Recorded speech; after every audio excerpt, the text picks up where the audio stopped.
I never really believed we would do it. He said we would do it. We practiced it, but we had said we were going to run fakes all year long that we didn't run. Yeah.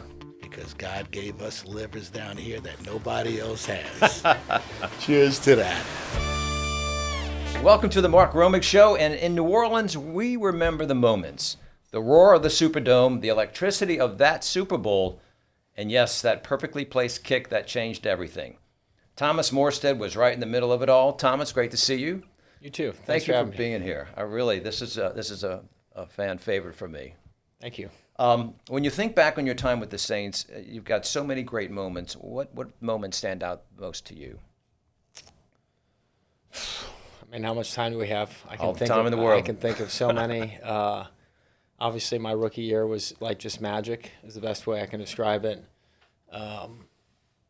We just kept winning, and we had a bunch of guys that had been cast-offs from other teams that were, everybody was just enjoying the moment. And I like to say we partied with the city every week after the game was over. And obviously I didn't have any kids at the time, so it was just me. And it was fun. We did the same thing every week, and it never got old. It was like Cheers, and that was magic. Still to this day, my favorite game I've ever played in was the NFC Championship game. You just gave me goosebumps. Well, obviously, winning the Super Bowl that's the goal, and it was special. But winning that game in the Superdome, and at the time, not really having any sort of perspective or understanding of how big a deal it was for people here, and getting to be a part of it was like an amazing, amazing thing. I remember running around on the field after the game, like sobbing, and I didn't know why I was crying. It was just an amazing experience, and I had so many great experiences here. Got to be a part of a lot of great teams, a lot of great relationships with players and people that work at the Saints still today. And it's given me everything. My family's here, and we're trying to become local. I don't know if you ever truly become that when you're not from here, but we love being here. I think you have become local, very much so. Back to that Minnesota game, I think the feeling that you had on that field, the feeling that the fans had in the stadium, and the feeling that the city had is that we could do it. Because we had come through a very dark period in the city with Katrina, and that changed everything. And we made it. It was almost like it was. I've learned in years since that this sort of the culture of the city kind of feels like we're a little bit of a secondhand city or a secondhand people. There's lots of deficiencies in Louisiana and New Orleans, but the people are second to none, and just kind of felt like we finally had our moment to shine. I was just fortunate to kind of get to be a part of it at the right time. Very special. You've heard this phrase, elite punter, right? What separates good from great, particularly in that position? I think, look, there's no one person or one way of doing it that makes you great. I think I like to tell players that are up and coming, you don't have to be great at everything, but you need to have something that you can put your stamp on that makes you special. And so for me, I guess the words would be elite consistency, because I just wanted to be so dependable. And I remember when I got drafted here, had somebody reach out to me and said, good luck playing for Coach Payton, because he runs through kickers and punters had historically done that. And so I started realizing, well, what does he want? He didn't necessarily want the farthest punt every time. Yeah. He just wanted to know that I was going to do the certain type of job every single day. And so I just tried to be elitely consistent. Yeah. And obviously was talented as well with how far and high I could kick it. But I guess I just wasn't chasing Pro Bowls. I was just trying to do exactly what he wanted me to do. Yeah. And obviously the team rewarded me for doing that for a long time. Yeah, well, let's talk about the position for a moment. Someone like a Drew Brees or the quarterback is in the game play after play. You're being brought in sporadically as the need. How do you keep yourself locked in while you're off the field getting ready, but not on the field all the time? Yeah, it's Obviously I used to kick off, which would give me a little more flow to the game, especially here when we would score so much. And then about my 6th year, I was the starting holder on field goal, so that gave me some more flow to the game. So I think the more plays I could play, the better I felt as far as just having some flow and, sort of rhythm to the game. But it's a hard dynamic to describe. It's kind of like, you're kind of like leaning off the edge of a cliff with somebody holding you by the back of the shirt. Mm-hmm. And at some point they're going to let go, but you don't know when that is. You have to if you looked at my heart rate throughout a game, it kind of looks like I'm running a marathon, even though I'm not, obviously. But you're kind of on this edge all game long, and you have to be prepared and ready at any time. Yeah, special teams, there's camaraderie with that particular group of individuals. What's that like? What was it like with the Saints, at least? It's great, and I can't just label it the Saints, right? I can think about different people throughout my career. I think Courtney Roby was huge for me early in my career. Having John Carney, Jason Kyle, and John Casey, 3 guys that had 60 years of experience in my first 3 seasons, that was huge for my learning curve. And then at some point, me kind of becoming the veteran guy that was the leader, and having young players, whether they were other specialists or other core players for us, it's just kind of every team's a new entity, and you obviously build on relationships with guys and learn to depend on each other. I think as far as special teams goes, probably the 2017, 2018, 2019 crew was really, really especially good. We had great players everywhere. We had myself punting. We had Will Lutz kicking. We had Justin Hardy covering kicks, JT Gray covering kicks, 2 Pro Bowl guys, Taysom Hill at personal protector, Craig Robertson, just a bunch of studs everywhere across the field. If you could choose a team, that's the team you want to go with. It was pretty good. Yeah. And it was fun to be a punter for that team because it was hard to be super aggressive against us because of all the different things we could do. So it was definitely kind of a golden time for our special teams. Special teams, since you were drafted, you came in 2009. How has that changed over the years? A lot.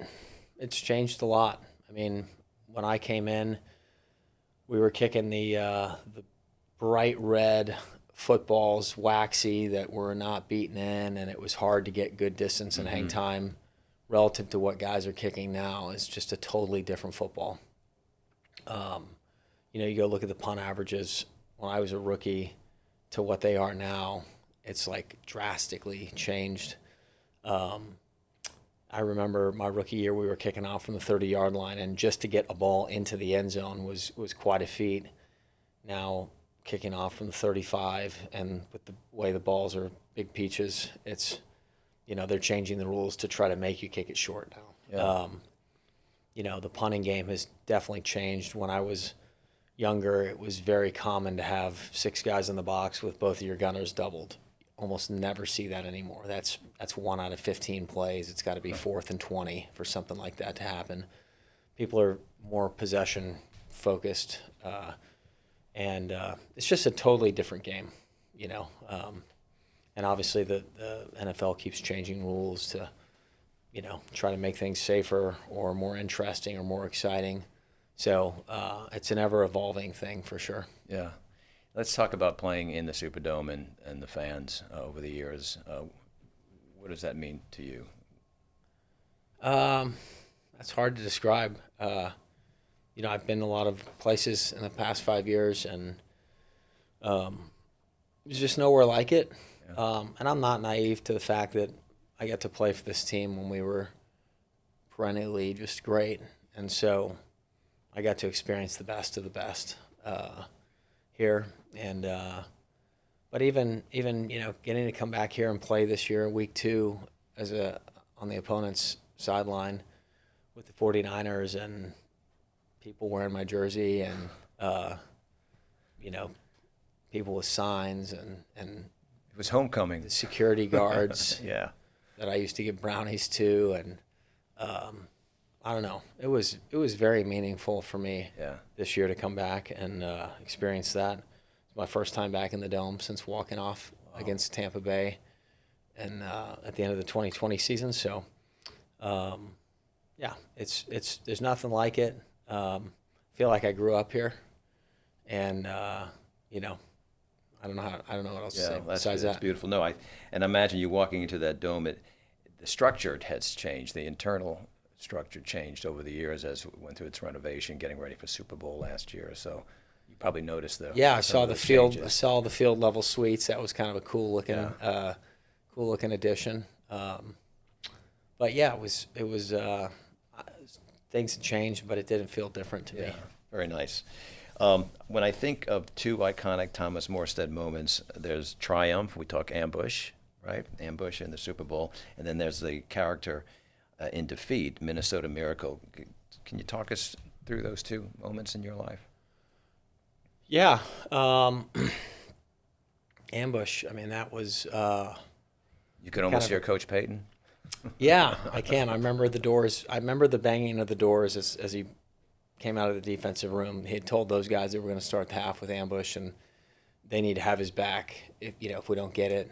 And yeah, just even thinking about it now, I get a little anxiety. I'm not an anxious person, but you just kind of go back in time to that moment and what it felt like. I never really believed we would do it. He said we would do it. We practiced it, but we had said we were going to run fakes all year long that we didn't run. Yeah. And so I didn't think we would do it. So I was a little, I'm glad I was mad at him at halftime when he told me early, because like a 35-minute halftime show. But I needed about 30 of those to like compose myself. So it ended up being good that he told me early and not late. And then, look, it's just a part of history, and it was cool to get depended on, and that he trusted me enough to execute it. But it was a team play, right? I mean, I hit the ball probably at least 2 yards deeper than I wanted, but I think when I went out there, I thought the last thing I thought is, I can't miss this short. Yeah. I better, if I'm going to miss, I'm going to miss a little more. Yeah. And then, Chris Reese, who I don't even think was supposed to be active that day, gets called up and makes the play. And then John Casillas, who's on the backside, we always tell guys run to rally to the ball because you never know. I think if he's not in that play, I don't think we come up with it, because he speared Hank Baskett on that pile and allowed Chris to get it from out between his knees. It was just it was a great analogy for our team that year. It was just like a team play, and us playing to win the game as opposed to not to lose it. Yeah. And so, yeah, it was a great memory, and honestly, it's paid dividends for me my whole career.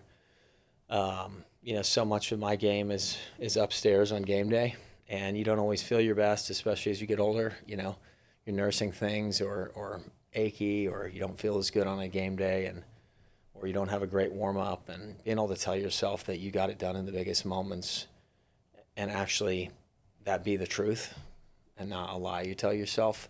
It gives you confidence in moments that you may not otherwise have confidence. So it's been a blessing all the way around. And then to be a part of this,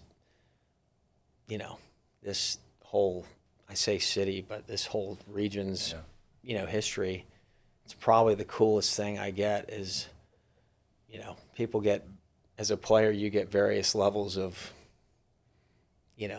criticism and praise.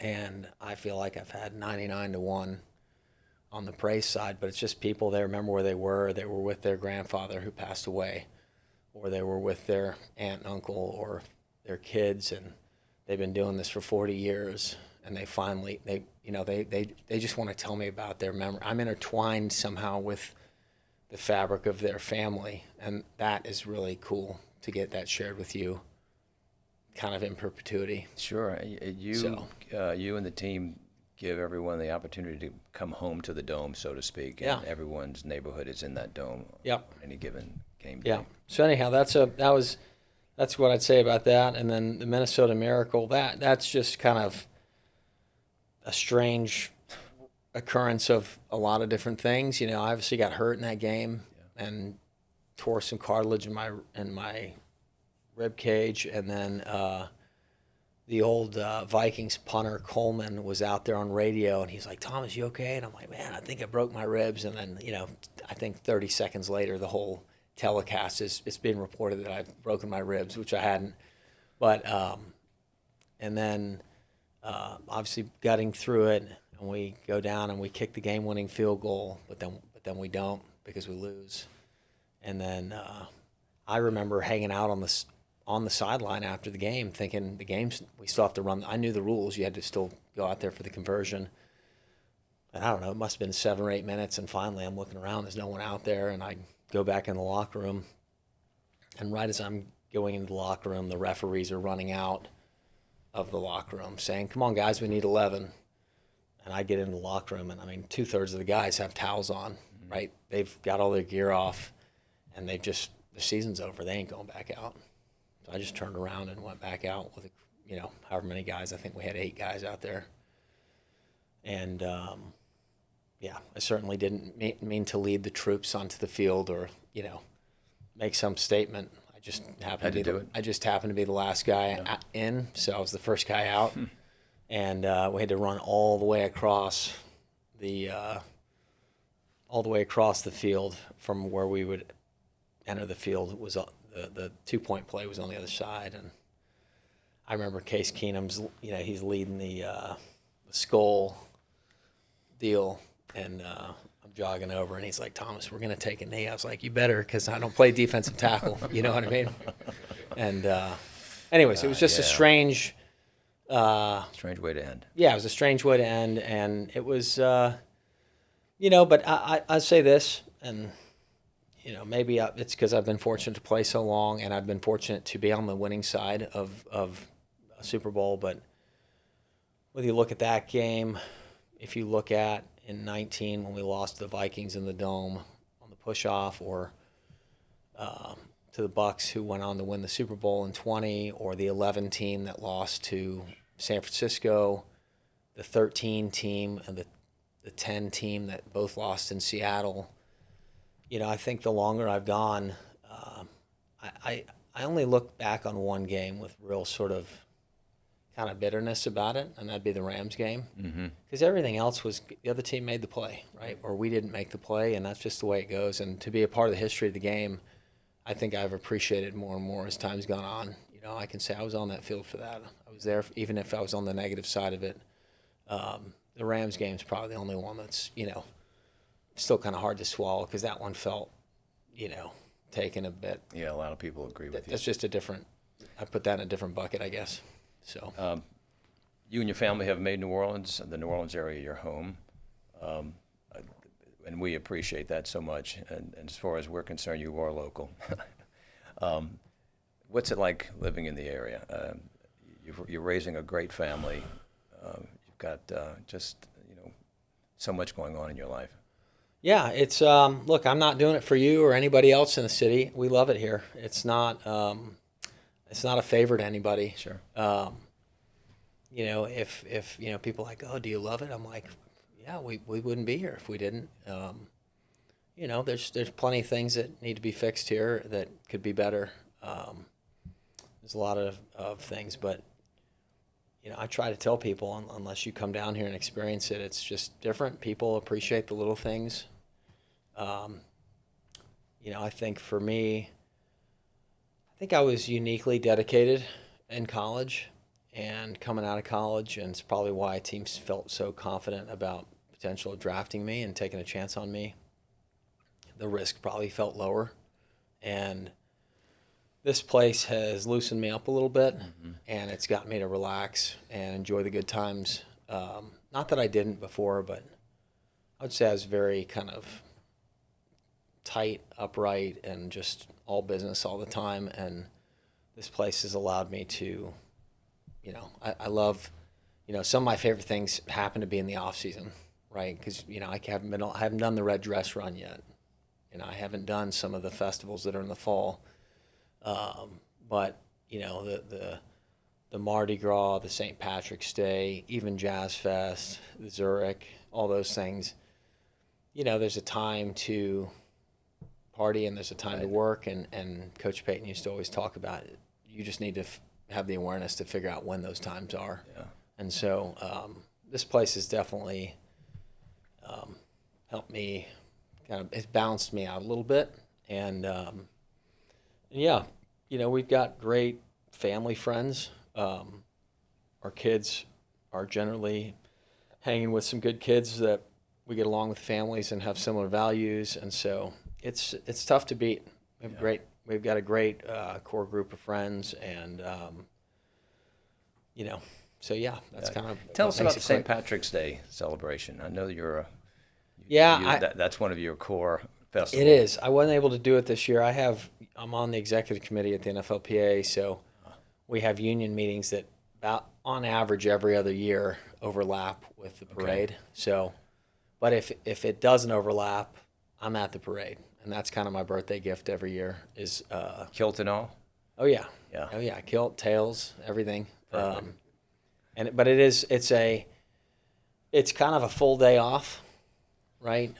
Mr. Tommy McCrossan, who is from the Irish Channel, and a bunch of those Irish guys worked in the Saints, not the training room, the equipment room, and he'd invited me. I don't know, probably my 4th year in, and so anyways, they keep inviting me back, and so every year that I can do it, I do it, and I don't know if they've had some, effect on me, but I've got a Maggie, a Rosalie, and a Declan, which are all Irish names on my last 3 kids. So I love those guys down there. They have real culture and history to growing up down there. Very consistent. Yeah. Love of life. Yeah. Really good. So we love doing it. All right. We'd like to do the official New Orleans questionnaire with our featured guest. So Okay. you ready to go? I'm ready to go. All right. Here we go.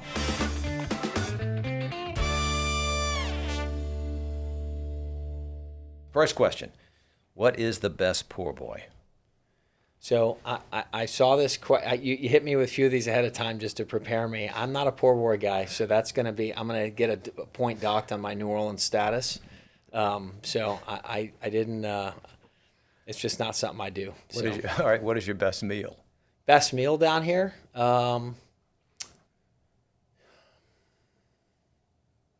God, there's so. I hate to single one out because. And that's like children. Well, I just tell people when they come in, they're like they want a recommendation. I tell people if you've never heard of it before, go, because there's too many good options down here. The food's so good everywhere, and so we don't get downtown or uptown as much as we used to, just because we got 5 rugrats that we're just trying to corral all the time. All right. You have an opportunity to see one musical artist, New Orleans artist, dead or alive, in concert. Who would it be, and where would you see that person or act?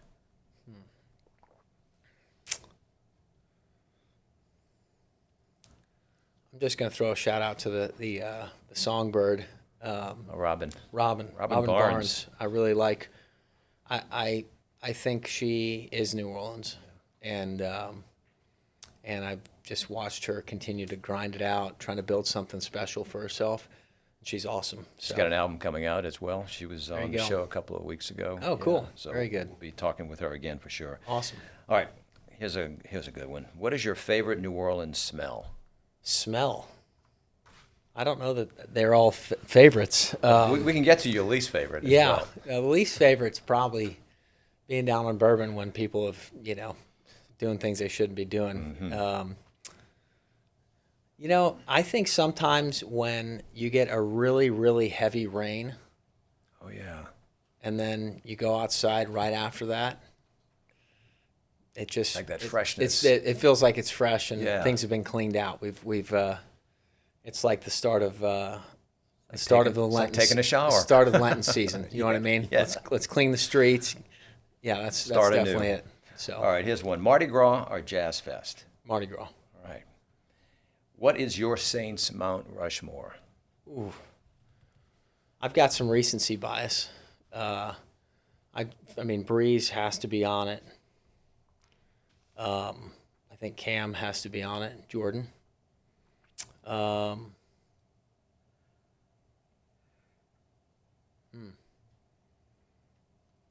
I'm just gonna go with because it's. I don't think it's fair to do it. I didn't play with a bunch of guys that probably should be on it. I'm gonna go with guys that I've played with. Okay. I'm gonna say DeMario Davis, Right. who obviously just left.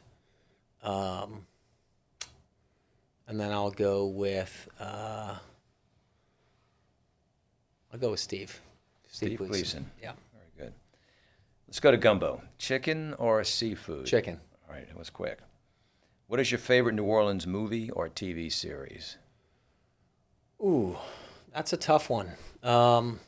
Mainly because I don't really watch TV. Not much time. Not much time, and you got to give me some options. Maybe there's some. I have seen some of the. Like some of the oldies, like Streetcar Named Desire. No. No, not your thing. Sorry. Well, I'm not saying it's No, not I'm my not- thing. I just don't know what it is.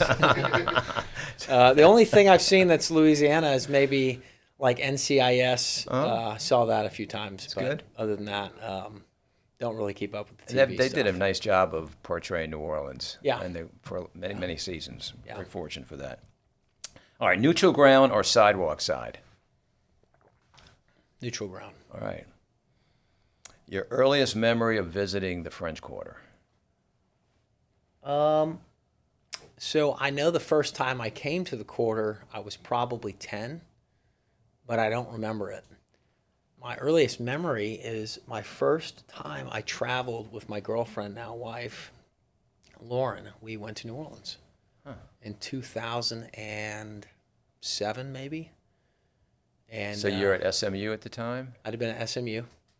Yep, that was our first time to go somewhere together, other than visiting each other in college. Yeah. So, yeah, we had an artist do like a stencil, not a stencil, a pencil artwork that we still have at the house. Oh, neat. So Down at we the, look much different than we do now.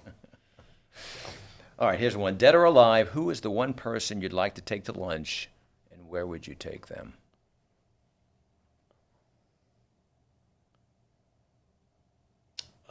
I'd love to meet my grandmother, who passed away when I was 3, and I have a memory of her. Mm-hmm. It's hazy now, but is my dad's mom, and Her name? her name was Mildred, and I really had great relationships with all 3 of my other grandparents, and I think I would just love to have a conversation with her and get to know her a little bit. Any particular place you'd like to take her? Shoot, I'd probably let her pick. She was a homemaker. Okay. Back when that was a college degree, she had a homemaking degree, and she may have. I may have said, "Hey, why don't let's cook together," because that's what she did. So Beautiful. So yeah. Favorite New Orleans song? I don't know if this is considered New Orleans, but "Stand Up and Get Crunk" is like.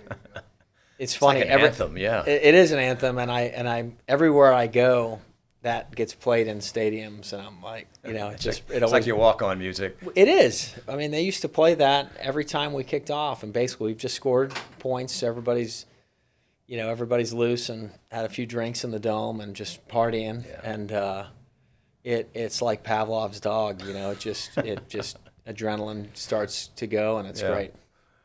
What is the one New Orleans food item you can't live without? I'm going to go with, I don't know. I mean, red beans and rice is a staple in our house. That's yeah. a once a week meal. So I'll go red beans and rice. Excellent. Yeah. And are we both at the kitchen stove on that one?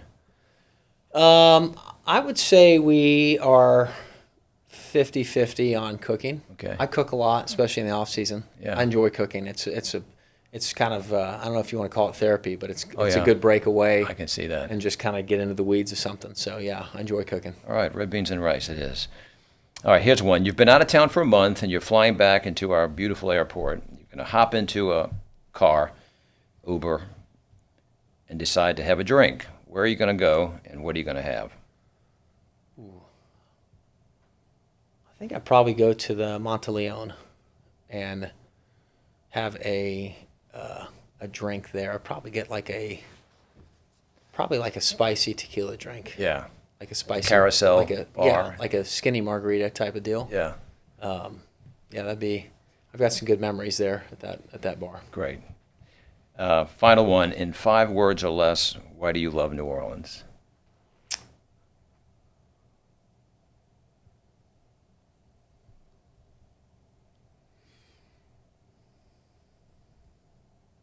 The people. Beautiful. Thank you. Yeah. Thomas, it's been a pleasure. It really has Absolutely. been. Best wishes as you move into the rest of the spring. And Thank you. This will be the last go round. I'm on the 18th hole coming in. this is it? This is it. My oldest son's applying for high school in the fall, Okay. and that's always been the backstop. So I'm going to give it the old good college try one last time. Right. This will be the last go round, and it's kind of hard to say that out loud. Well, you know, for all of us in the Saints Nation, we deeply appreciate what you brought to the game and just your stand-up nature and the guy who you are and the dad that you are. So, Well, all I just can thank tell you. you is this: it's been an honor and a pleasure, and I cannot repay what everything, the experiences that I've had, the provision for my family. Like I said, this place has changed my life, and it's become home. And so, yeah, it's been amazing experience. So. Thank you, sir. That was a great conversation with Thomas Morstead. Always good to catch up with one of the all-time great Saints. A lot going on. I want to talk to the best crew on St. Charles Avenue. Gents, how was your weekend? What did y'all do? Gorgeous weather. It was. Yes. Gorgeous weather. It was. It even Chamber was of able to pull out a Commerce. vest. Now the French Quarter Fest dominated, this weekend. It was fantastic. Huge crowd. Oh, yeah. Um, You think they've topped last year's? I would assume so. Yes. Yeah. Yeah. But no, I mean the food, music. I mean it's French Quarter Fest. It's free. Yeah. I mean it's Fantastic. A perfect We weekend. walked from Esplanade. We went up on the Gold Ring Wildenberg Riverfront Park and walked all the way down to Moonwalk. And it's just an amazing development. Everyone needs to get out there. Gorgeous. Yeah, they did a Absolutely gorgeous. fantastic job Yeah. with redevelopment of Audubon it. Nature Institute now And- runs it yeah. on behalf of the city and keeping it up, and it's fantastic. Yeah, the fact that you can go from Crescent Park all the way up Yeah. to the ferry. It's going to be terminal. terrific with Sail 250 coming at the end Oh, of wow. May. It'll be a Yes. great place to see the ships come in and participate in that.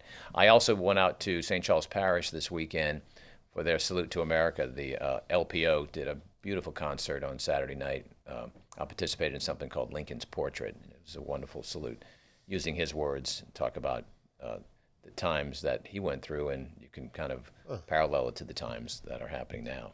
The city's busiest man right here, Mark Romig.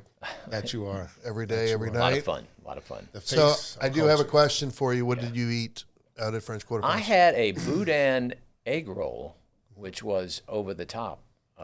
Also a sausage po' boy, but the boudin egg roll, the first time I had one of those, it was just really good. I wish French Quarter Fest was this weekend again. But we have something else happening. Yeah. Jazz Fest, Enzuri Classic.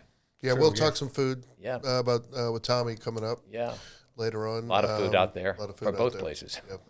So, Pooch, I know you did a little work over the weekend at French Quarter Fest. I did. I very blessed to be able to try all the food and not have to wait in lines.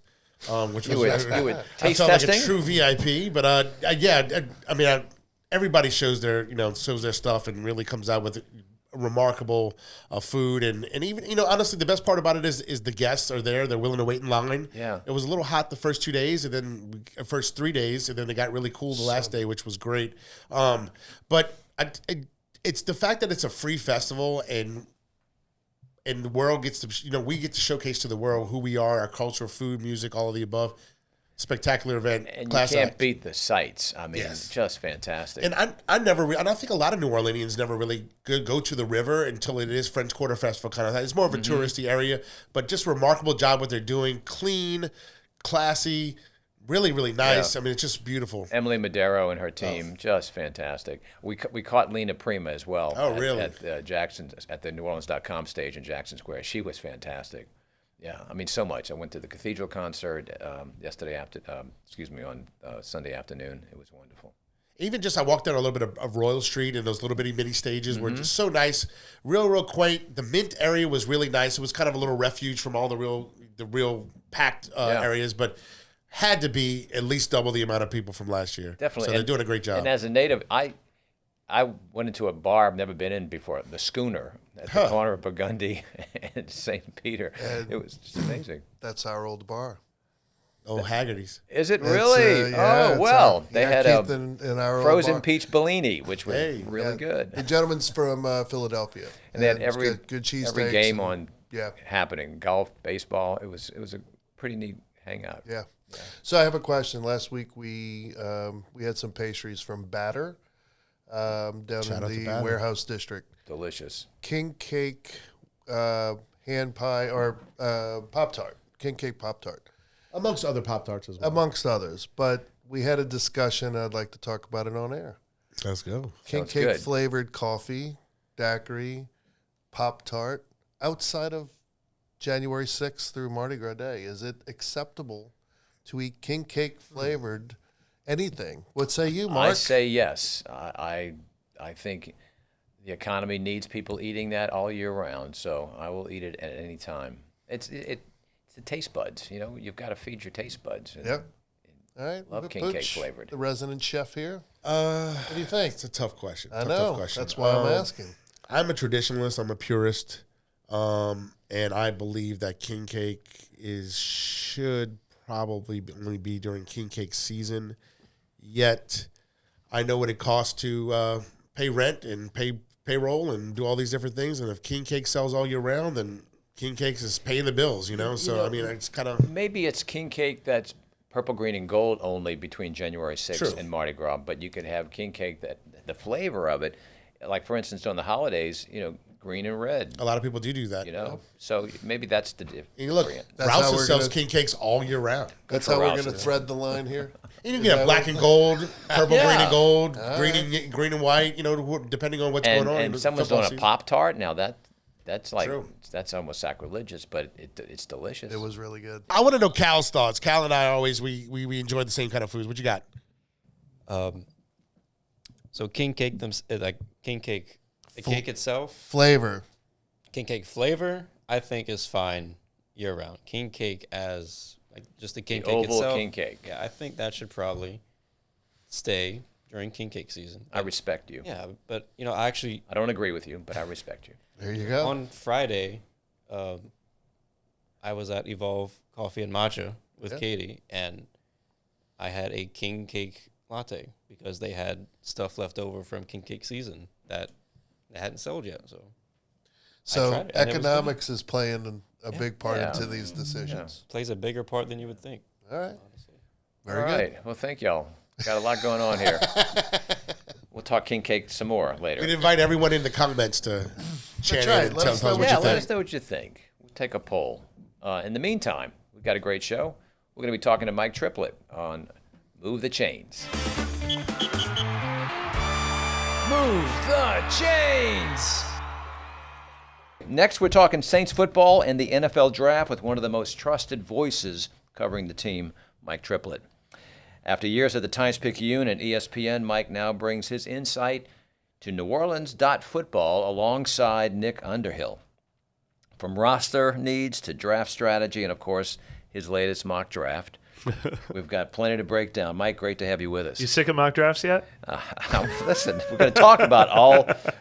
This is an exciting week for Saints yeah, fans yeah. and for, of course, the team itself. You know what's funny about the mock drafts is I constantly think a guy is on a team, like got drafted by a team, and then I'm like, oh no, he was just projected to go to that team. He actually never played for that team, and I just remember it wrong. My draft season lasts a lot longer than the draft I itself. bet. But thanks for having me. It's great to have you with us. We're heading into this week's NFL draft. It'll be happening all weekend.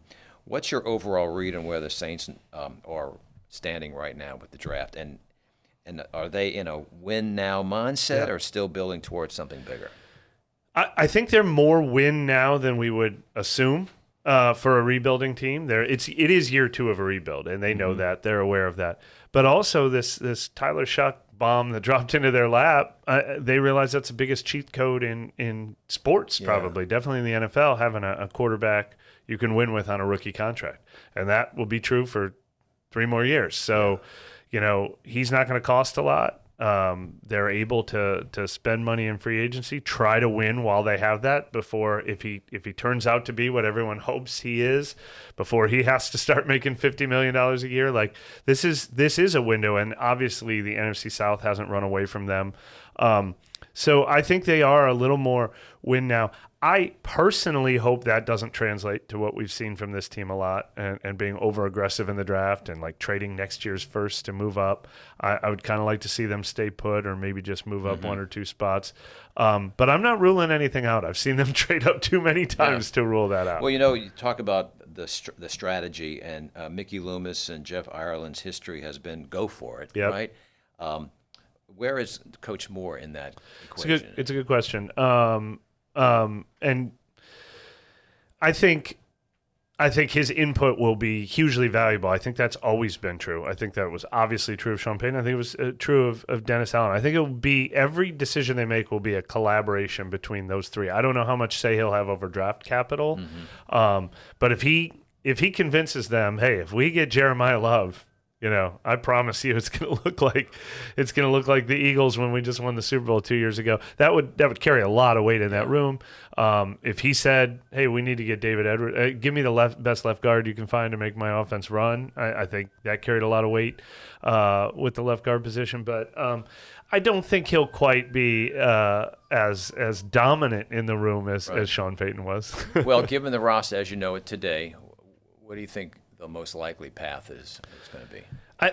We've talked about best available player all the time, and I believe it. I think the Saints' history shows that they've done that a bunch of times. Some of their best draft picks came, when they took Deuce McAllister when they didn't need a running back, and Will Smith when they didn't need a defensive end, and Alvin Kamara when they didn't need a running back, and Ryan Ramczyk when they didn't need a right tackle. I mean, that happens all the time. It's about the grades. But I think it's especially true this year because they have so many needs. I mean, they need everything. I would rule quarterback out at number 8, and I would maybe rule offensive tackle out at number 8 unless they see a guy they could move to guard. I think every other position is on the table. I think they have to get a receiver at some point. That doesn't have to be round 1, though. So I think some of these non-traditional positions, like running back, like safety, like linebacker, like tight end, there are top 10 prospects at all those positions. I've said it a million times. The Saints, they need more all-pros on this team. They need foundational players. They need guys who are going to be in the NFL Network top 100 list. They need to find that guy. You have the number 8 pick. Very rarely. It's the first time since 2008 that they've had a pick this high. You got to hit on it, and I don't care what position that's at it. You've just done a mock draft over the weekend. Sure. It was Nick and Mike's big board. Walk us through the first 7. So for this one, for the big board purposes, we were kind of like ranking, the wish list. And so we did put Mendoza on that, even though the Saints say, but I think we all think Mendoza is going to go number 1. I think we had Arvell Reese at number 2, maybe he might have put Jeremiah Love at number 2, Arvell Reese, David Bailey. These are 4 guys that I just don't think are realistic possibilities for the Saints. I think they'll probably be the top 4 picks, or they won't fall much more after that. And then I think it got into Sonny Styles and Caleb Downs, 2 more realistic options for the Saints. I think Sonny Styles seems like he's got a lot of buzz. I don't think he'll be there. Then it got into the receivers, Jordan Tyson, Carnell Tate. And the Saints will have to decide if they want to fill that receiver need right away in round 1. And then I think we might have settled on Reuben Bain as the number 8 guy, but he's maybe the guy who could go 5th or 15th or later. He's got the arm length question, but the incredible production in college. I'm very curious what happens with him in the draft. I'd like to think, though, in a scenario like that, if the Saints' big board looked exactly like the one we put together, it's the kind of draft where they can get their number 5 guy. Like, if they have their top 8, they better, they hope the rest of the league doesn't take their top 7 with the first 7 picks.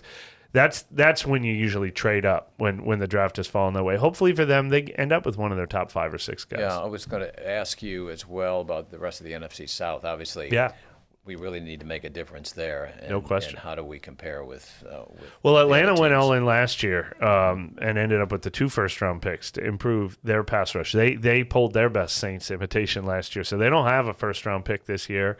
And then one of the guys they drafted is facing some legal issues. They're going to be really interesting because they've added Tua Tagovailoa as their quarterback to compete with Michael Penix or hold the place until Penix gets healthy.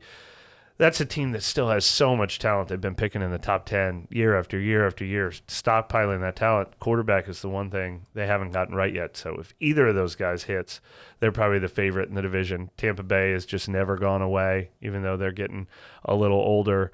And then Carolina had the offensive rookie of the year in Ted McMillan. They're finally like shoring up Bryce Young, and they'll be picking soon after the Saints, and probably a similar mode. It's not like they're one player away. It's about stockpiling talent for them too. And the team is always a team people watch for trades, right?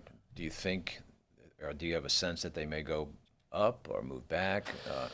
It would be a good year to move back, in my opinion. But I will never believe they're going to do that. The way Mickey Loomis has always explained it is, when you move up, you know who you're moving up for. You're moving up to get a player that you love. When you move back, you don't. You're moving back for a mystery box, and they don't believe in the mystery box idea. Now, I supported that a lot more when this team used to be able to write 45 players on their roster in ink every offseason from like 2008 through 2014. We were able to do that, and they only did need a couple of players, and it happened again after that 17 draft. Like, this was probably the most talented team in the league from 2017 to 2020. So you make a move for like a Marcus Davenport, which didn't fully pan out, but you're like, one more player could put us over the top. That is not this team. I don't think they're one player away from anything right now. But I do think they'll be competitive, and I wouldn't be surprised at all if they made a run at the NFC South this year. Yeah, that's good to hear. Is there one player, maybe not the obvious name, that the Saints fans should be looking for? Well, it depends. They might see. It depends if they're watching, all the reporting in real time. I mean, I think Caleb Downs is, for the safety from Ohio State, feels like the most likely guy to me. I feel like that's about where he'll get drafted. He fits an obvious need for them after they let Alontae Taylor go in free agency. He would be that nickel back, kind of star position player. He would blitz sometimes, kind of like what Malcolm Jenkins used to do. And Brandon Staley loves those type of players. He had Jalen Ramsey. He had Derwin James. He uses those kind of guys. I mean, it feels like that's the stars align pick. But then Jordan Tyson, the receiver from Arizona State, is a guy who there's been a lot of steam. Like Nick's done some reporting that he thinks the Saints' interest in him is real. He just had his pro day trying to prove to teams that he's healthy after he's been dealing with this hamstring injury. He's a guy that maybe if you've only been glancing at the occasional mock draft, he was going in the teens. I think he's going to end up being a top 10 pick after all, and so he's very much in play for the Saints. Good. Let's talk about your history. Sure. You made a huge move from ESPN to join Nick Underhill. Yeah. What went into that decision? Well, I mean, I love my time at ESPN, and I mean, it's a dream for anyone in this business to get to work for ESPN. And not only did I get to cover the Saints for them, I got to do a lot of fantasy work, which I really liked, and like all the people I got to work with are the best in the country at what they do. But what I'm doing now is kind of like I missed covering the team that way, like what we're doing right now. Like we're doing really 3 podcasts a week. Yeah. We're talking Saints. We're talking. Trade up, trade down. We're talking, offensive line. We're talking like just everything, fan questions, fan events like we just had at Loft 18, like just like for all the fans who live it, breathe it, at ESPN, it was a little bit more of a, when do they hit the national radar? It's a lot about writing about the stars or the breaking news or things like that. But I kind of like the nitty gritty. I love the podcast, and I love teaming up with Nick. It's awesome to have a teammate. That's kind of how I started at the Times-Picayune for years when, there'd always be 2 or 3 or 4 of us, or the year we covered the Super Bowl, 20 of us covering the team. It's nice to have a teammate to bounce ideas off of each other and do all that. So, this is like me getting to be myself, my analysis, my opinions, my, just casual conversation. It's my favorite way I've ever covered the team for you're sure. Entering a time of the Saints history that is very exciting as well. I mean, like you mentioned, Yeah. Tyler Shuck, the last part of last season, and then what's happening with the draft, and it's No question. Yeah. It's taken a while though. I joined Nick, and so that it's funny. Everybody's asked me what I thought. Like, and first of all, what Nick has. well, he's such a he gets all the credit. analysis guy, right? He gets all the credit for what New Orleans football is. I mean, he started it on his own. I've never been more impressed by anyone who's covered a team in any fashion anywhere, much less here in our local market. So, like, I was, I don't want to call myself Kevin Durant, but I was the one who like joined the Splash Brothers in this situation. I was like, hey, I'm going to go try to win a ring with them. But when I joined, it was 2022. Wow. And so I signed up to join Nick to where we are like boots on the ground with the fans, totally, constant, and then spent 3 years with the fans absolutely hating this team. So it's been, except for the real diehards, we see them, we see the real diehards are still showing up for the Saints home games in recent years. But this is a nice, refreshing, overdue refreshing, and I don't even mind if they're 8-9 or 9-8 this year because they're building towards something, and that's what was missing the last few years. It didn't feel like they were building towards something. It felt like they were trying to hang on to something the last few years. So, this is reminiscent of 06, 07. Like, I'm not calling Tyler Shuck Drew Brees, and I'm not calling Kellen Moore Sean Payton, but just the idea that, hey, there's something interesting going on here. I want to see where they take it. Yeah, it's building and managing fans' expectations, and I think they've been doing that very well. That's also very different from 06. There weren't expectations in 06. Expectations became sky high. It's like, wake me up when you're going to win a Super Bowl now. That's what we want to see. We've tasted it. Everyone is feeling the same things about the enthusiasm that's happening right now. Well, listen, all of us have been big fans of yours through the years, and you always bring great insight and deeply appreciate your time. Ladies and gentlemen, that's Mike Triplett with the New Orleans Football. He and Nick Underhill making things happen. You can trust their voice, and be sure to check out the latest coverage as the NFL draft gets underway, beginning this weekend. And it actually starts Thursday and will run through Saturday. We'd love to have you back during training camp, and maybe you can talk through what you saw in the draft. For sure. Deeply appreciate it. Mike, thanks a lot. Thanks for having me.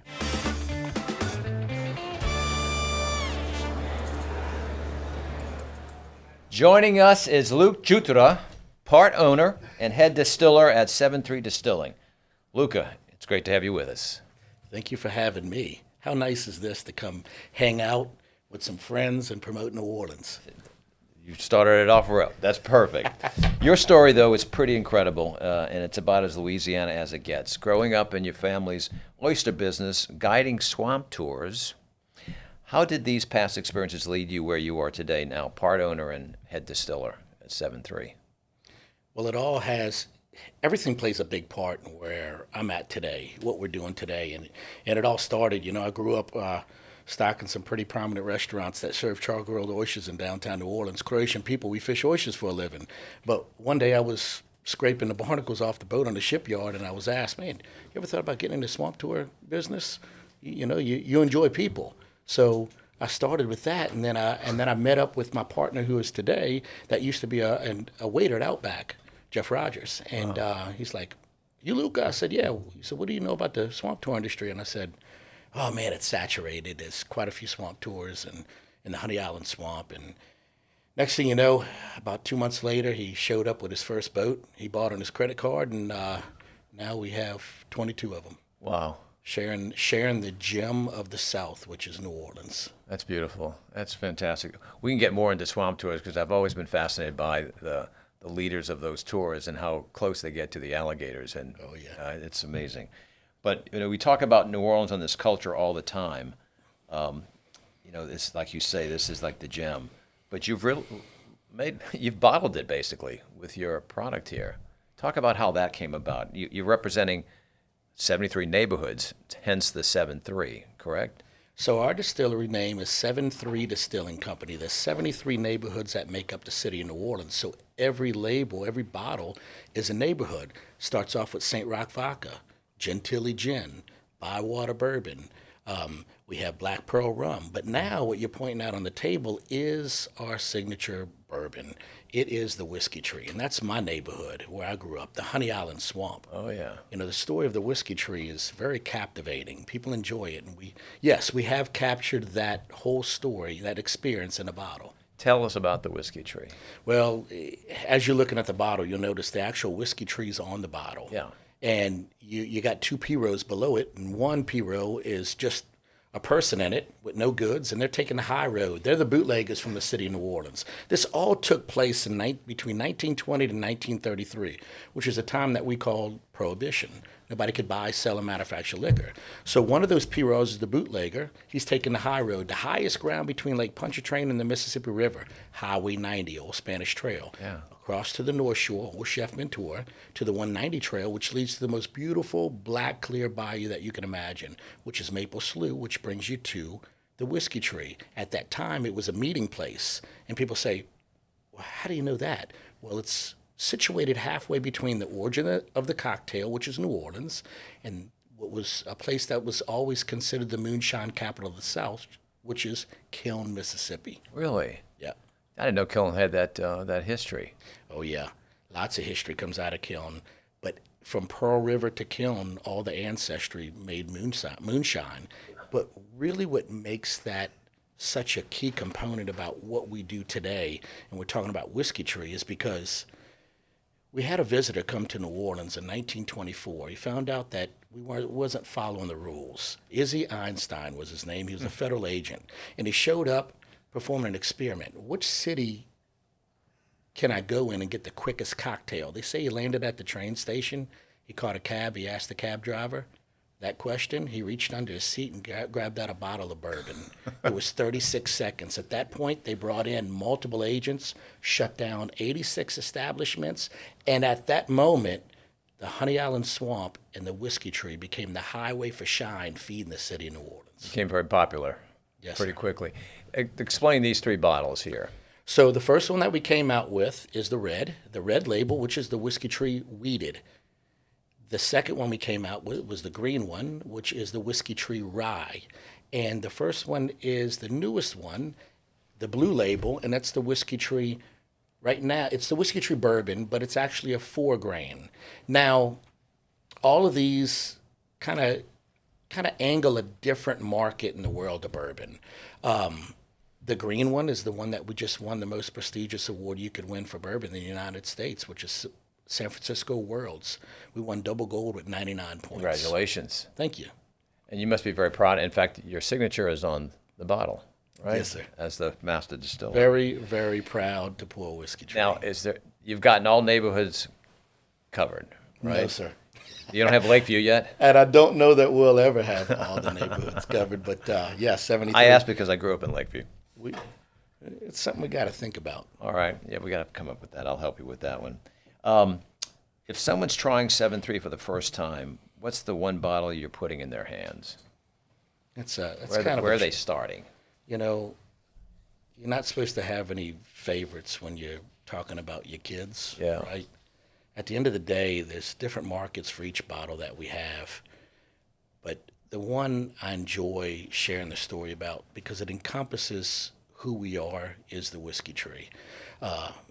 With the history of New Orleans and how people know New Orleans and the story of bourbon. You see, all roads for bourbon end in New Orleans. And I say that because the original story for bourbon and how as it was coming down the river from Kentucky and it went from a clear corn whiskey down to a brown spirit, and they didn't know it till they popped the bong on the barrel, it was refused at first. And then people have come to enjoy and love that bold bourbon flavor.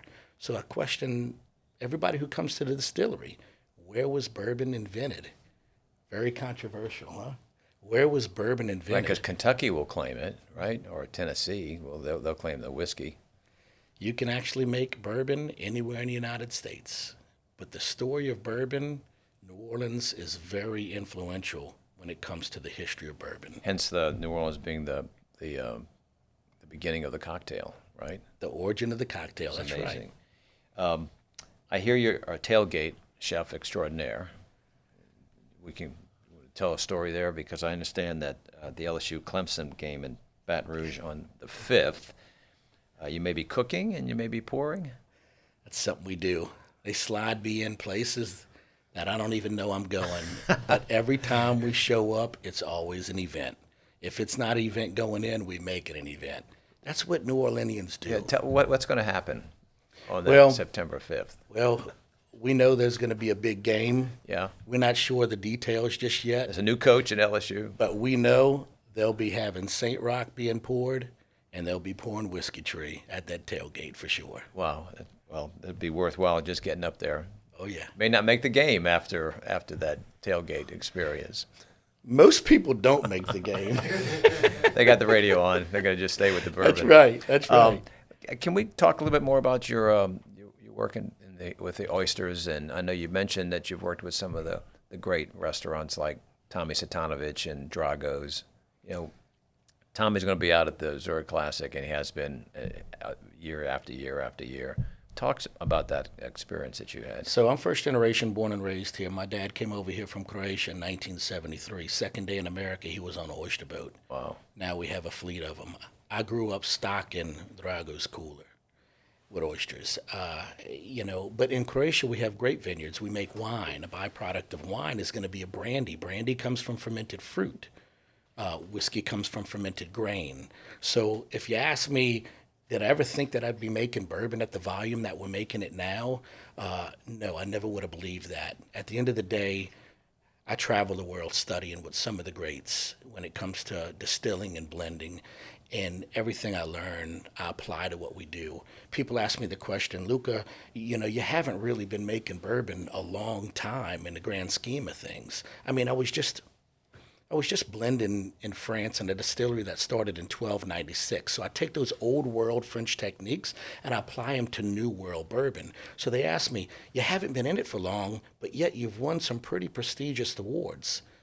All we're doing is applying the things that we know second nature down here. We all cook. We all enjoy. Most of all, we pay attention to what our palate tells us. So I figure out different ways to soften and round the finish. Have that fruity front come to your palate as soon as you taste it, to where it just takes you on a journey. Wow. Everything we do is an experience here in New Orleans. Oh yeah.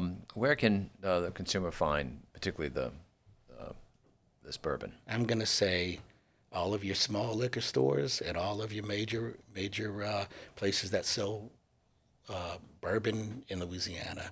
We just got into Mississippi, and we actually just got into Texas, but we've just sold a few barrels in Texas as of now. So eventually, look, every time you attack another market, it costs more money to grow and advertise. So yes, we're in Louisiana, Mississippi, and Texas. But go online. Online, you could also buy from some bourbon retailers online. Right. I would imagine the honors you just received in San Francisco have caused quite a stir, and people are, coming to you asking you the same question: where can I find it? Where can I find it? So it's gonna stead well for you, I'm sure. I just shared with you, I showed up at a place this Saturday in central Mississippi. There was 1,000 people in line at least, and all I could do was walk out the store and walk down that line, high-fiving people. Wow. To know that everybody that knows you don't really know, because there's no real metrics when you see who sees you on social media, but I could tell you, people are truly enjoying Whiskey Tree. You had a tasting event? It was. It's wonderful. Yes, it was at Spillway Liquors, the biggest liquor store in Mississippi, and they do a bourbon event that people come from all over the Southeast to visit. Lined up. Bourbon drinkers love bourbon and the story that goes with it. Yeah, that's fantastic. Tell us, how do you see this year unfolding for you going forward and into the next year? Well, growing, and more growing. Look, entrepreneurship's not for the faint of heart. You've probably heard that before. Yeah. It doesn't stop.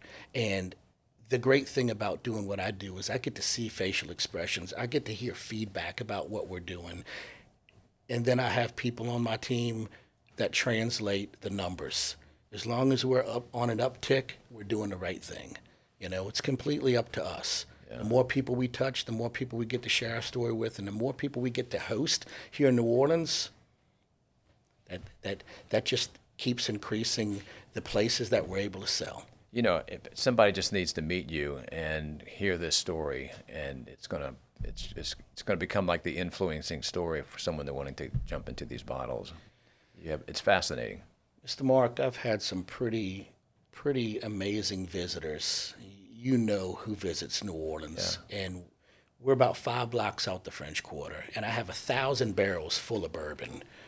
And they're backlit in purple, green, and gold at nighttime. We do events, but we got bourbon coming off the stills every day. Wow. It's exciting. If someone can visit. Yes, sir. 7 days a week. We do tours and tastings. Very good. Yeah, we just reached 1,000 five-star reviews for the distillery. Give us your address. 301 North Claiborne Avenue. All right. 3 blocks off of Canal, 5 blocks out the quarter. It's right in the center right there. Yes, That's sir. fantastic. It's great stuff. We love your story and what you're building. Ladies and gentlemen, that's Luca Chitura with 7-3 Distilling. You know, there's so much we can talk about, and I got to take that tour. Got to come over to Claiborne and take the tour.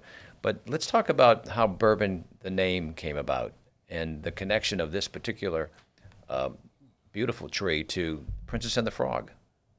Well, I'll tell you, people ask me that all the time. They're like, Luca, was bourbon invented in New Orleans? And I turn around and ask them, I said, what do you think? And right away, people say, no. Right. It's Kentucky. And, you know, maybe so. But that doesn't negate the fact that I have a story to tell. And that story is, in 1791, the French down here in New Orleans connected with the French in Kentucky. And they wanted a clear corn whiskey. So what they did was they got these sardine barrels, and they charred the inside of them. They filled them with clear corn whiskey. And they put them on rafts, and they came down the Ohio River and the Mississippi River all the way down to this little cut in New Orleans called the Bywater. Because back then, New Orleans received everything by water. The French popped the bong on the barrel, and they said, it's spoiled, no good. Yeah, it's not clear anymore. Because it's brown. Right. So they broke apart their rafts, bought the fastest horse that they could find. They outrun the Native Americans and the British back up the trail, the Natchez Trail, to tell them that the client wasn't happy. Well, think about what's going to happen in the next week or two. We have the Derby coming up. Years and years of fast horses going up there. Then came 1805. What happened in 1805 is they invented the paddle wheeler. That enabled them to carry commerce down and upriver. You ever seen those old pictures of the barrel of those paddle wheelers with over 1,000 barrels on them? Yeah. They were coming down the river instead of 7 months, it was 3 weeks. They came down to the Bywater. They popped a bong on the barrel, and they said, wait, this isn't as brown as the first stuff that we got. But we learned that we like the brown stuff better than the not-so-brown stuff.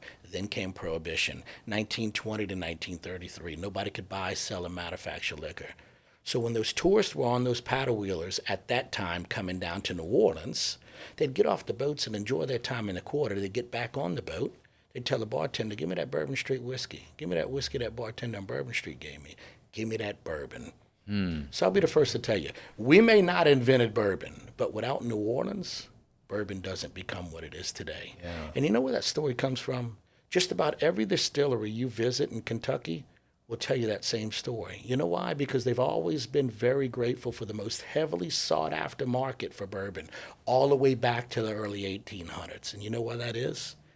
Because God gave us livers down here that nobody else has. Cheers to that.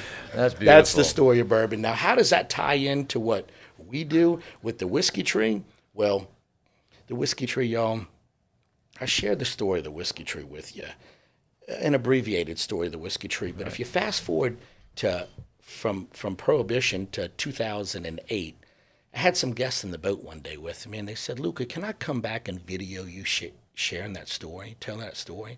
So they came back and they put 2 360-degree cameras on the boats, and they had me go back and forth, so they can capture every angle on that approach coming up to that tree. Our whiskey tree inspired the wishing tree for the Princess and the Frog, the Disney movie. Wow, yeah. And then if you look at where the distillery is, we're about 8 blocks from the kitchen. Leah Chase, Doogie Chase's. The inspiration behind Princess Tiana. That's right. So right there where we're at is truly what people are chasing. People tell me all the time, they're like, Luca, I don't know why I love coming to New Orleans so much. It's not just the food. It's not just the cocktails, the city. It's Southern hospitality. Yo, we take this for granted all the time. We're taught to love at a young age. deliver that Southern hospitality. The only way to achieve fulfillment is by serving others, and we do it by telling our stories. God, that's beautiful. Well, thank you so very much. Again, you can take a distillery tour on Claiborne. 7-3 Distillery is ready to see you, and thank you for putting a little bit of New Orleans in every one of your bottles. Deeply appreciate that. Thank you very much. All right, we've got more coming up. Stay with us.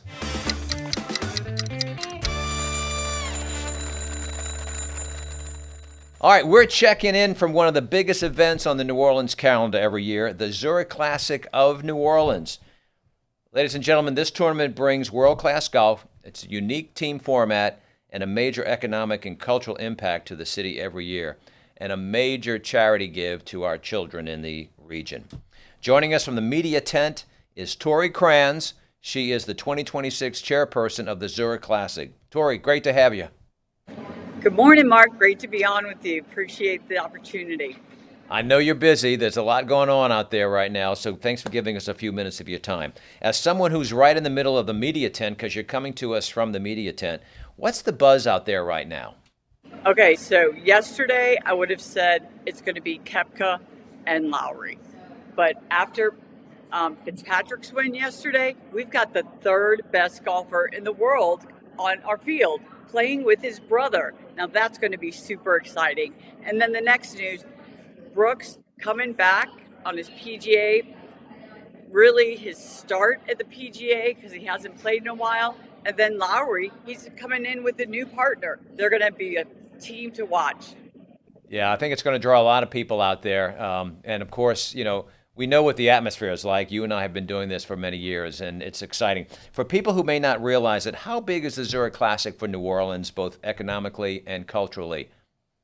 So economically, the tournament brings about $40 million through the tourist industry, through golf, and then if you look at the TV coverage that we get, not just in the U.S., but internationally, that's about $40 million of showing how great New Orleans is and how great the state of Louisiana is and showcasing our culture and food.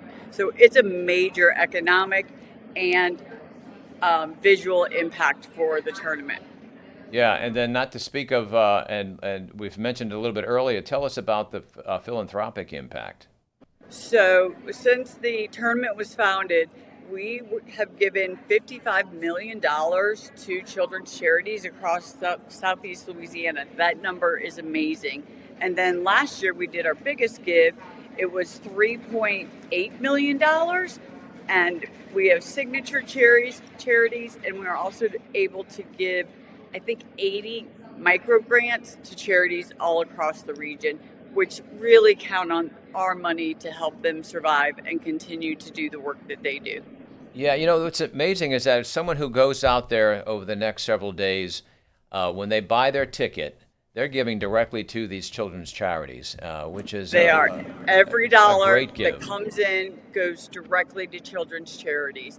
The money that we build, that stays in the community, and the money that comes in for people that are buying tickets for it, whether it's a suite, whether it's a grounds ticket, they are directly impacting children's charities. It's a great idea. Fantastic.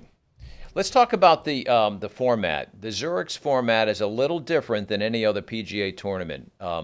What does the two-man team format mean? How does it work, and why is it uniquely New Orleans? Okay, first of all, it is the only two-man tournament, two-person team tournament on the entire tour. So you've got alternate shot, and then you've got best ball. So you have teams that are yelling at each other because one of them might have made a bad shot. There's no safety net. You are out there, and it's fun to watch them strategize too. So if you're following a team, you get to really listen to that team, talk about how they're going to play that hole, who's going to hit when, and it's very competitive out there. And you might hear them getting on each other's throat, but that's kind of what makes it unique and makes it fun. And the players do have fun out there. This is a chance for them to play with their friends and to have fun. Yeah, it's talked about as a very relaxed tournament, but at the same time, the intensity is there because these golfers are very competitive, and they want to leave with each of the two men that win at the end leave with over $1 million apiece. And so it's a nice little way to end in the tournament when you're the number one team. Yeah, and they also get FedEx points too. So that's one of the things they're really looking at too. Yeah, you mentioned Matt Fitzpatrick, now the third ranked golfer in the world now because he just won the Heritage over the past weekend, coming in with his brother. So there are a lot of teams that people can come out and follow, but sometimes they can just sit at one hole and watch the teams come through, which is another way to do it. You mentioned the charitable component. That's exciting. But tell me, for someone sitting at home thinking about coming out this week, what would you tell them to get them off the couch and actually come out? Okay, if you're watching golf on TV, what are you seeing? You're seeing a shot and you're hearing commentary. You come out to the Zurich Classic, you come out to TPC, you get Louisiana. You get Louisiana food, you get Louisiana music, you get Louisiana hospitality. You get to see all of the things I just talked about, the players interacting with each other. It is a completely different experience than what you see on TV. So I encourage everyone to come out here. And as we say in our commercials, it is definitely the place to be. That's great. Great stuff. Tori, I know we're going to let you get back out to the tournament. As chairperson, you need to be touching bases with all the venues. You also do great work at the 10th start, and I look forward to seeing you out there myself. All right, Tori talked about all the great food out at the Zurich Classic. Now let's go to Tommy Satanovich over at Drago's. He's now prepping for the delicious food that's out on the course. Welcome, Tommy. Good to see you.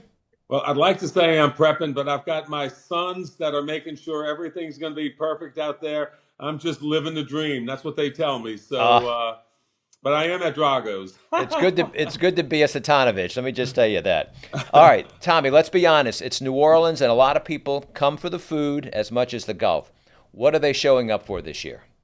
Well, when they come out there, they've got a bunch of restaurants. It's going to be a little bit different. My favorite ticket out there is obviously Best of Zurich, where you get to sample all different types of food. And if I'm not mistaken, it's 15 different types of food that one Best of Zurich ticket will buy you. And it'll also get you all the liquor and beer and wine and soft drinks. And it's it's a pay one price. It's really, really fun. You get to watch golf. You get to see all your friends. You get to mix and mingle. And most importantly, you get to eat some really, really good food. And you got a couple of venues, or more than a couple of venues that you can go to with that. Right, and and this year, we've got a couple. We've got a change in on 17 instead of Drago's being out there. We're back in our original spot at 18, so we'll be serving charbroiled oysters. On at that 18th Fairway Club, and then but at 17 this year, Ralph Brennan will have all of his restaurants out there. And they'll be doing 4 or 5 different types of food just in their tent. They've got muffaladas. They've got a shrimp poke bowl that they're going to be doing. They're going to be doing their turtle soup and probably one of the 2 best desserts in all of New Orleans. One obviously is a beignet, but the other one is going to be bananas Foster. And so they'll be serving that out at 17, so that's going to be good. And then 18, you've got your standard lineup. Galatoire's doing their shrimp remoulade. I'm going to be doing charbroiled oysters. Desi Vegas is out there doing their steak sandwich. You've got Jack Rose. He's doing crawfish etouffee this year. They've got a couple Baton Rouge restaurants. We got Solu. He's doing short ribs with the grits. Last year, that was really, really a great dish that I got to sample. And then, Bourbon House is doing Brussels sprouts with that crystal hot sauce. It's just great food. It's amazing. Around a lot of good, but the best part, it's that whole package of hospitality. It's food, it's drink, it's camaraderie. And then, we get to watch a little bit of golf if you really want to. Like Tori says, we've got the number 3 golfer in the world now coming, Matt Fitzpatrick, playing with his brother. That's just, Shane Lowry and Brooks Koepka. And these guys love playing golf in this format, too. Because, when they're on the tour normally, they have a different person they play with every day. the 4 days that they're playing golf. It's based on their rankings and their draw and how they their scoring. Well, here they get to play with one of their best friends 4 days in a row. So it's like a golf. It's like you and I when we well, I don't golf that much, but like when people go on golf trips, they golf with their buddies for 3 or 4 days in a row. So now these professionals get to with their best friend / colleague play golf 4 days in a row, and then they have an opportunity to make money. It's great. It's fantastic. And then, as we said earlier, all the money goes to charity, children's charities in the region, which is a great impact that we have. And I know how much the Louisiana Hospitality Foundation is involved. You've been involved with that organization for many years with David Blitch and a great group of men and women who support the hospitality industry. So it's just a great partnership between 4Kids Foundation, Zurich, Louisiana Hospitality Foundation, and all these great restaurants. It's what New Orleans, it's what we do best. It's hospitality, great food, great drink, giving, and no other industry gives back to the community like the hospitality industry. Just think about any fundraiser you've gone to over the last years. There's a restaurant or a hotel is always involved, whether they're donating food, whether they're donating a room to have something in, or donating trips, or just discounting food. It's all we're truly the cornerstone of America, the hospitality industry, and giving back to the community. Whether it's a tragedy or whether it's for medical research or St. Michael's School, or just any one of the literally dozens and dozens of organizations that benefit from the 4Kids Foundation, which we have the Louisiana Hospitality Foundation, which helps you guys, and in turn you guys get to help us with people in our industry that are in need. Fantastic. And anyone who just comes as just a general ticket will also have opportunity to purchase some wonderful, delicious food all along the way. Oh yeah, there's all kinds of great food. We've got great concessions. And then, the hospitality suites, if you're lucky enough to get one of those suite tickets, every day they have different restaurants. It's not just like one catering company, that's going out there and doing the food every single day. I mean, you've got some of the, like, I'm really looking forward to Sunday. I love sushi, and Bonsaki's going to be up in 18. I promise you. Tommy Satanovich is going to sneak up in 18 to get some sushi. Tommy, you've served long and many years with the 4Kids Foundation. You were actually chairman of this tournament a few years back. What was that experience like? You know what? It was so much fun. It's you get to you meet a lot of the players. You get to give money away. As always, you get to be the ambassador for the tournament and talk about the great things that our tournament does. We've got people don't realize how lucky New Orleans is. We've got one of the best sponsors on all of the PGA Tour with Zurich. And not only best, one of the most respected sponsors in all of PGA. And it's just a great part. I mean, look, we've got a great title sponsor. We've got a great organization. We've got a great city. We've got great golfers coming. It's just a great time. Yeah, and I want to give hats off to Steve Worthy as well. Steve is, we think, is the best tournament director on the PGA Tour. And yeah, I mean, we're just all the way around. And it's really, just think about these people that are coming in from out of town, whether you have friends or family coming in from out of town now. They have an opportunity to come enjoy golf. And then at night, all the events that happen with Jazz Fest on top of it, or take a half a day. I've got a great friend, Tom Raston, coming in. He's playing in our Pro-Am, and he's going to spend a couple days at the Jazz Fest and a couple days watching golf and playing golf. I mean, we've got a unique city, dude. We really do. Zurich Classic of New Orleans, it's going to be a great weekend. Great stuff, world-class golf, like you say, incredible food, and that unmistakable New Orleans energy. Tommy, great to see you, buddy. Take care. We are so happy to have Ryan Palmer with us. He's a former winner at the Zurich Classic back in 2019.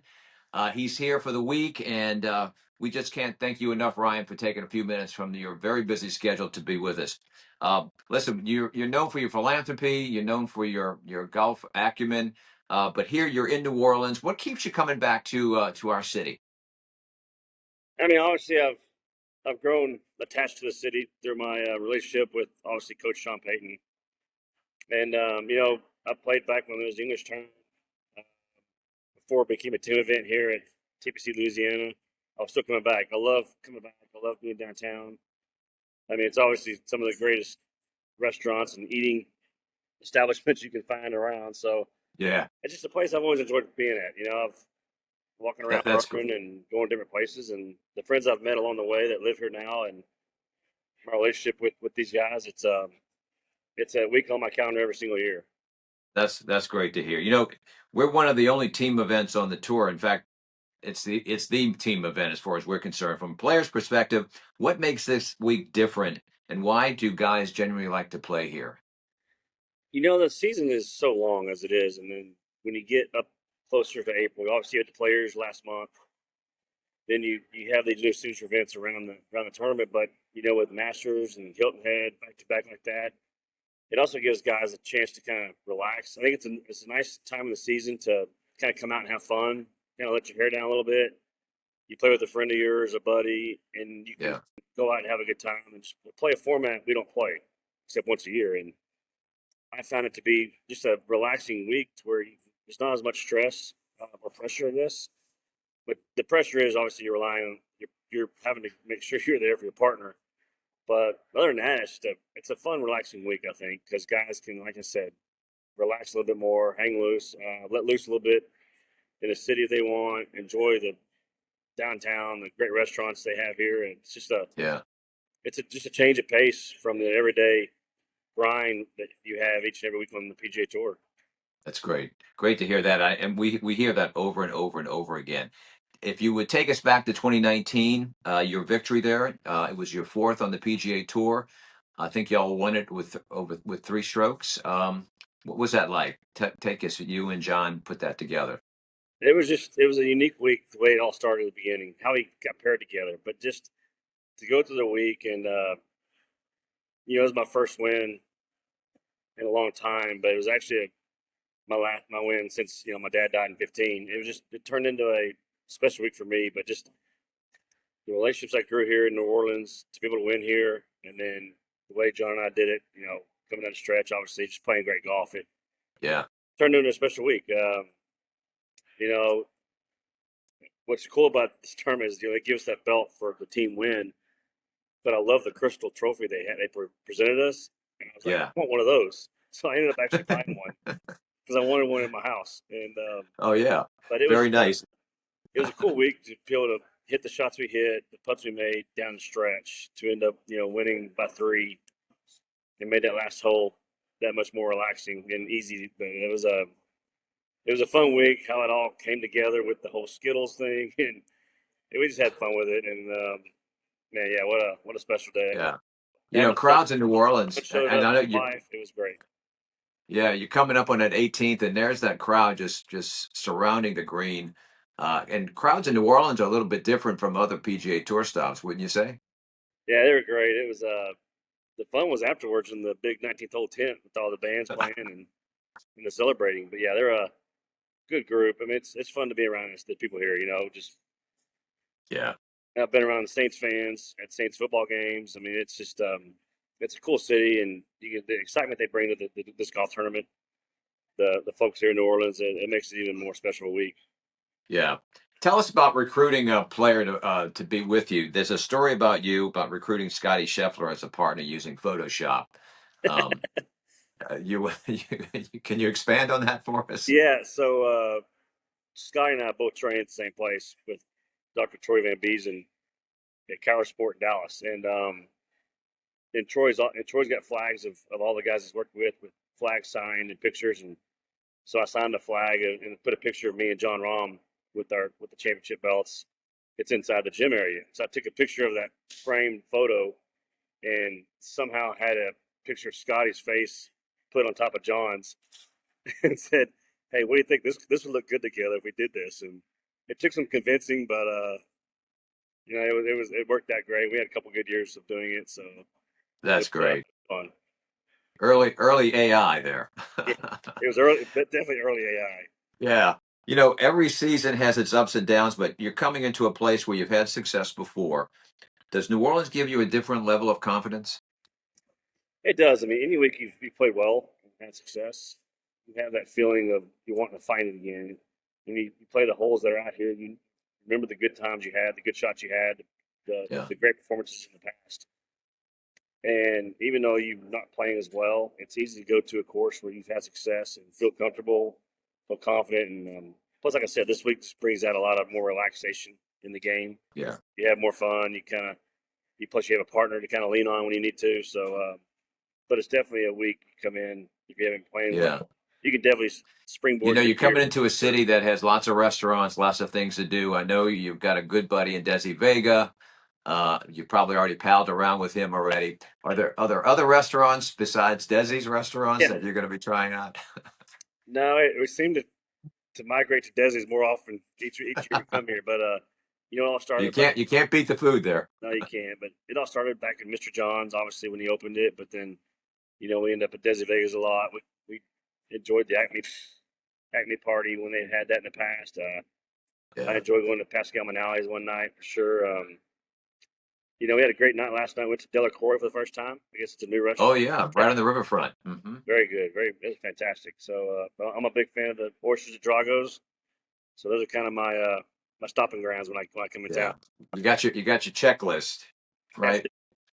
Well, tell you what, if someone who's never been to the Zurich Classic, or New Orleans for that matter, before, what should be on their bucket list for them to do? What should golf fans do?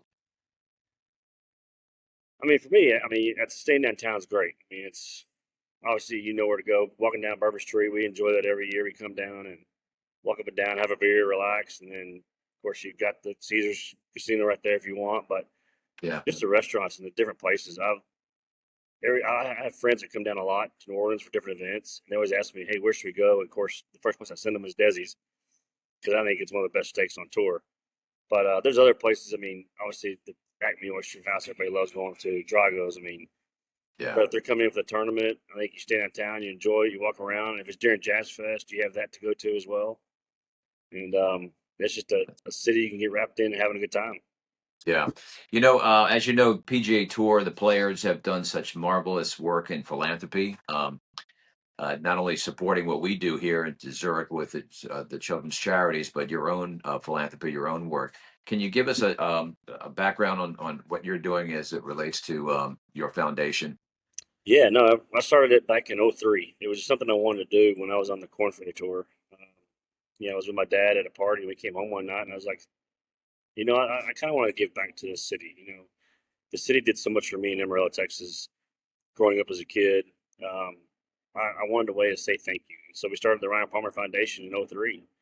And it began with doing some work with junior golf. And then we got involved with the Children's Hospital there, where we built a healing garden. And now it's, progressed into a dental work. My wife's a dentist, licensed dentist, and it turned into wanting to provide dental care for kids who couldn't afford it. And our dental program exploded. I mean, providing these kids with the necessary dental work they need, it's unbelievable what you see and what it does for these kids. And then, my wife went through breast cancer back in '16, and we got involved a little bit to kind of and to do stuff with breast cancer as well. Not necessarily research stuff, but providing women with the things that they need when they're going through chemo. My wife talked a lot about things she wished she had when she was in chemo. So we do a lot of these hope kits, from blankets to journals to Yetis to socks, makeup, whatever the women would like to have while they're going through chemo. And then we're doing a lot of work with junior golf as well. So a lot of great things. Thank you for that. As we come to a close here, I've got to ask you, have you encountered any alligators on the course? I had one stare me down back in 19. It was funny. I got on 16 one day, and my bar was by the water, and I looked back, and it was kind of creeping towards me a little bit, about 30, 40 feet out, and I think my stare down scared it because it swam away real quick. So I think I won that battle. That's my only encounter, I guess. You might be the secret weapon for everybody out there. Hey, listen, Ryan, thank you so very much for taking some time. Continued best wishes this week at the Zurich Classic at the TPC of Louisiana. We love having you in New Orleans, and we'll see you out on the course. Yeah, appreciate it. Thanks for having me, and I love being here. And I'll end it with who dat. Oh, who dat? That's right. Very good. Go Saints, baby. All right, that was great stuff. World-class golf, incredible food, and that unmistakable New Orleans energy. Special big thanks to Tori Kranz, this year's chairperson, Tommy Satanovich, a former chair of the tournament, and of course he'll be out there with his charbroiled oysters with the best of Zurich. And then, of course, PGA Tour and former champion Ryan Palmer. I mean, having him on the show is fantastic, and he's going to have a great time, as you heard in the interview, about what he's going to be enjoying eating as well as playing. And then a special thanks to Tom Long, who is the director of the Media Center for the Zurich Classic. He's also a former chair as well of the Zurich Classic, for helping us work this out. If you haven't made it out yet, there's still time to experience it for yourself. So get out to the TPC of Louisiana, to the Zurich Classic. It's great golf, great food, great energy. So stay with us. We've got more of the Mark Romig Show coming up.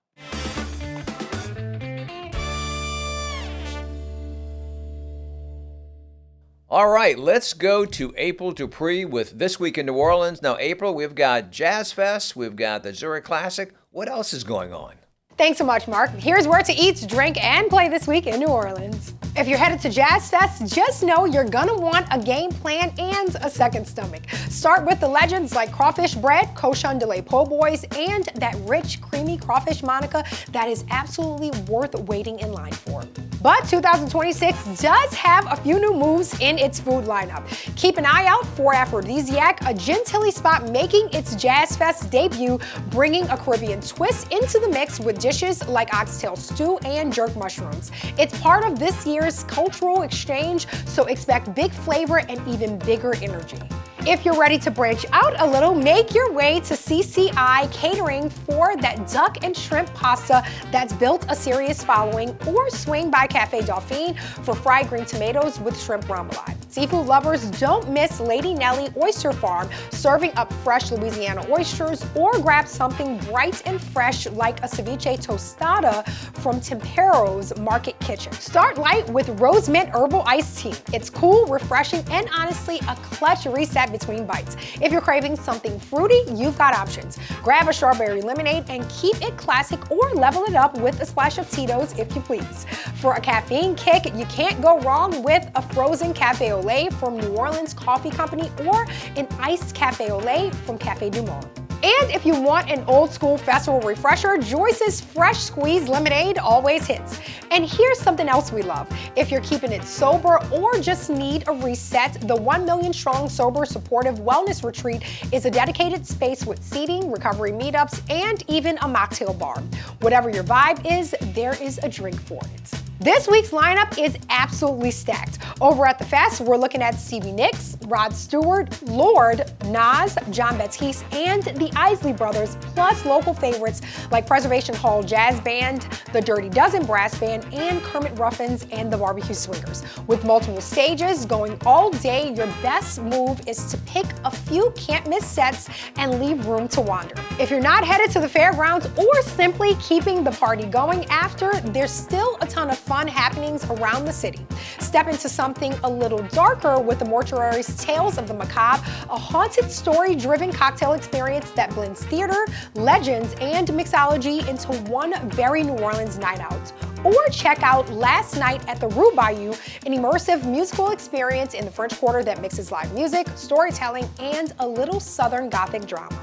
During the day, you can keep it easy with live music at the French Market, or head out to TBC, Louisiana for the Zurich Classic, where world-class golf meets a really good time for a great cause. Whether you're stage hopping at Jazz Fest or bouncing around the city, this is one of those weeks where you can't go wrong. For more information on where to eat, drink, and play this week, visit neworleans.com. Back to you, Mark.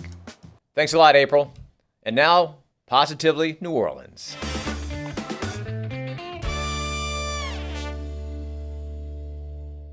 For nearly a century, professional golf has been part of the fabric of the greater New Orleans area, bringing together sport, community, and philanthropy in a way that is uniquely our own.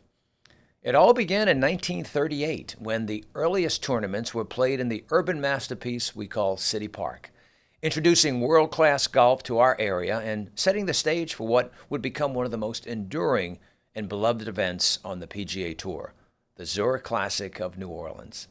From those early days to its current home at the TPC Louisiana in Avondale, this tournament has reflected the resilience and the spirit of New Orleans itself. Over the decades, some of the greatest names in the history of the game have walked our fairways.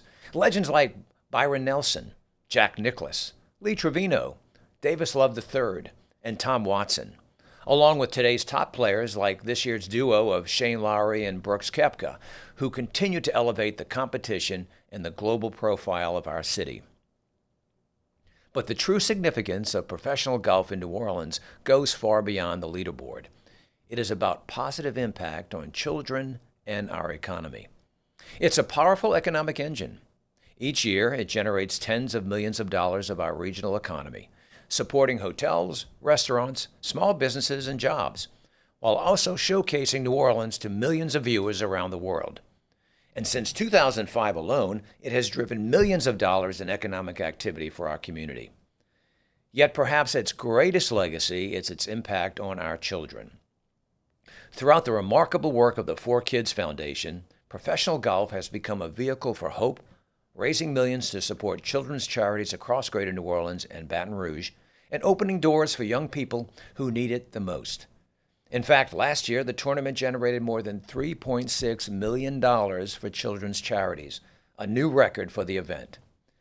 And none of this would be possible without the extraordinary partnership of Zurich North America.